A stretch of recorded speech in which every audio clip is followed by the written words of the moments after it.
5 किताबें जो सभी को पढ़नी चाहिए में बाबा साहब को पढ़ने यानी उनके द्वारा लिखी गई किताबें पढ़ने की जरूरत है।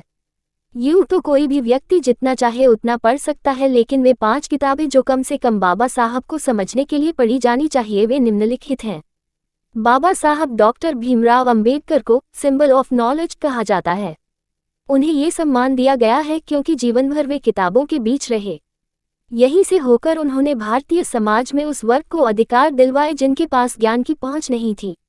उन्हीं बाबा साहब का मानना है कि मनुष्य नश्वर हैं, वैसे ही विचार हैं। एक विचार को प्रचारित करने की उतनी ही आवश्यकता होती है जितनी एक पौधे को पानी की आवश्यकता होती है, नहीं तो दोनों मुरझाकर मर जाएंगे।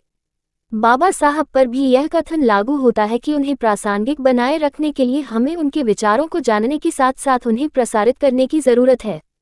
इसके लिए हमें बाबा साहब को पढ़ने यानी उनके द्वारा लिखी गई किताबें पढ़ने की जरूरत है।